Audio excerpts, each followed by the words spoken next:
Hey everybody, it's Jason Blah here. Now that my two obligatory informative videos are done for the day, it's time for me to talk about current events in the online fitness community. So let me put on my +5 hat of weaponsmithing, work on skilling up my crafting a little bit, and lube some of these cases up.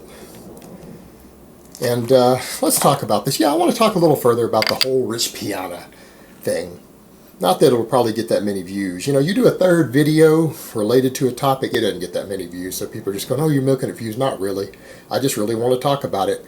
This one will not get as many views as the first video did. So, the real issue here, I honestly think, when I look at it, is not the fact that he even made the racist statements. You know why? Because it doesn't matter. His individual racism doesn't really hurt anybody because he's not running big enough companies and doesn't have that sort of influence that it really matters. Now, people are going to say, I can't believe you said that. How can you say that his racism doesn't matter? Because it doesn't. It doesn't affect anybody. The only problem with racism is when it becomes institutionalized. Okay? When it becomes institutionalized and it starts to affect other people in a negative way. When your prejudices affect other people, that's when your prejudices become a problem. People hold their own personal views. People hold personal prejudices based upon their life experiences, oftentimes, and that's normal. People hold those prejudices. You know what? There's people of all sorts of ethnic groups who hate people of other ethnic groups, whether it's justified or not. It's irrelevant. In their mind, it's justified, or it's just a psychological response to whatever things they've experienced in their life. That's normal. All right? That happens. You're never going to undo that. That's just the way people are. As long as those opinions are largely kept to themselves and they don't affect people, personal prejudices don't matter. You know when they matter? When a person running a company is hiring and firing people based upon their prejudices. Okay, now that matters. Maybe they're denying an employee, a good, hardworking employee, a raise because of their personal prejudices. Okay, now that's a problem. Now that I would have a problem with. And I think most of us agree. This is just his personal beliefs. Now, he made a big apology, which I think is, again, I think it's a sign of weakness. I think his apology is a sign of weakness. It's a sign of character weakness in the sense of he made an insincere apology. Try to claim he wasn't racist back then. You don't say the N-word 37 times if you're not racist, okay? I don't care how mad you are. Care how mad you are, and I'm going to give you guys a perfect example in a minute.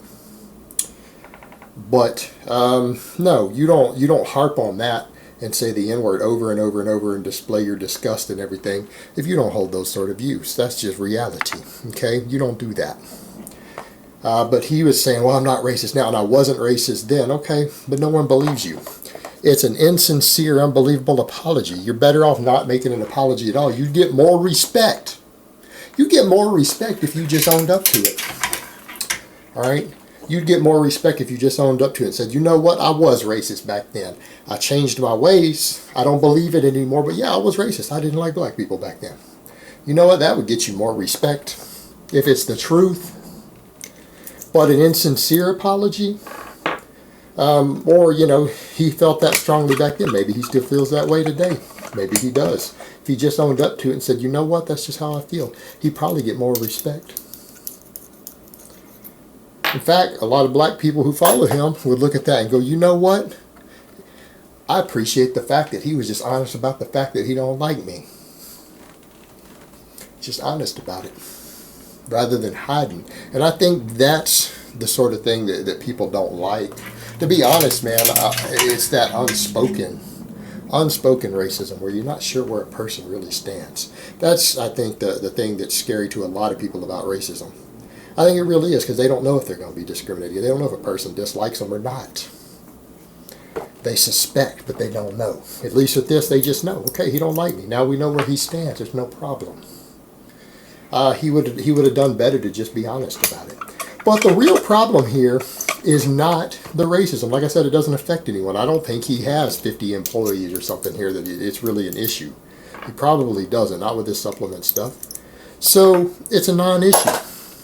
The concern here is the behavior towards his woman. And guys, I understand being upset, particularly you feel like I just made a move at your woman. but you don't have any ability to do anything about it. So you take it out on the woman, because let's be honest here, Magic Johnson is more famous, more well known than Rich is. No one outside of the lifting world really knows who Rich Piana is. Nobody at all. More famous dude did that. He's upset. He's mad. His girl got her cheek kissed by him and got photographed. He got pissed. He got angry at her. You know what? That's understandable. A lot of dudes would get mad about that. A lot of dudes would get mad about that.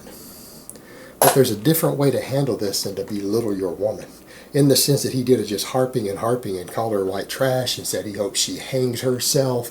And he just tried to make her feel like a low person. Look, if it upsets you enough that you're going to get rid of her, then break up with her. You don't need to belittle a person to break up with them. But it's that need he has to belittle people, to beat her down. You know, and I'll give you guys a perfect example. Remember when everyone was showing footage and it got misconstrued of Britney? When she went to a sexy Halloween contest, it was paying $1,000 cash prize.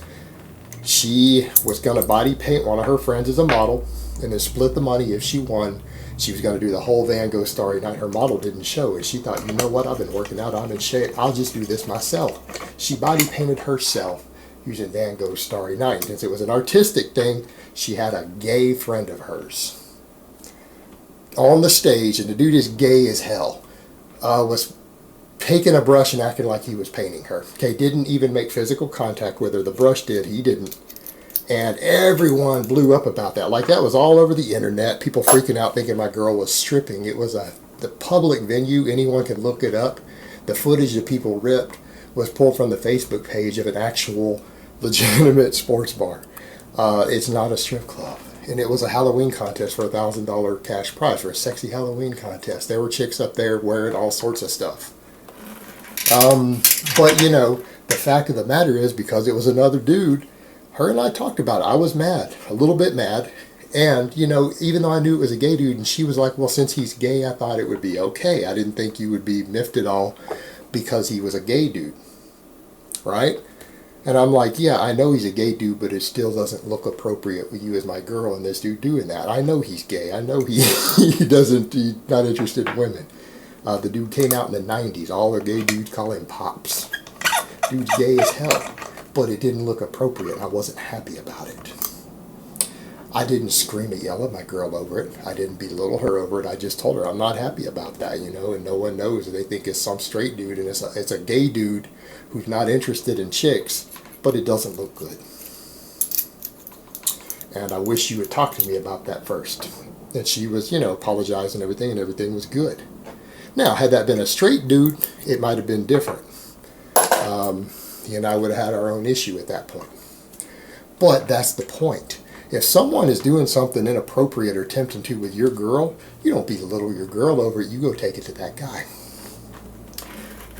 And again, he's belittling her. Instead of going and dealing with the other man, what's he do? He beats down his woman, breaks her down, picks on those he can control, those who he feels are weak. You know, there's other stories about that. But I mean, the thing I get is that this is a guy who's very insecure with his girl. Chooses to control and beat her down in that way and break her down emotionally, spiritually, instead of trying to come to a real resolution to the problem. Now, obviously, their marriage didn't work out. Obviously, there were problems there. I don't know what her full story was of what happened, if she was cheating on him or whatever. But that's not how you deal with that. And, you know, you don't talk to your woman in that way. That's totally inappropriate. To belittle them and demean them in that way. Look, if things are over, then things are over. You end it. But I can tell you, I've never at the end of a relationship where I have left someone, have I ever talked to them in that way. That's not appropriate. You don't treat your women that way. Little small men do that. And it shows his insecurity and the fact that he's a bully. And like I said before, this is a guy who slapped Jason Genova around. He's mentally handicapped. Talks to his women that way. This guy's just a big bully. And he's a coward. And he's a weak man. He's a weak man. And it's not because he was upset over his woman being kissed by another guy and put it up. Okay, that's a legitimate reason to be upset. If you're like, hey, this dude's trying to move in on my girl. What the fuck? Alright, it's okay to be upset about it, but you go and you deal with the problem. You deal with the problem.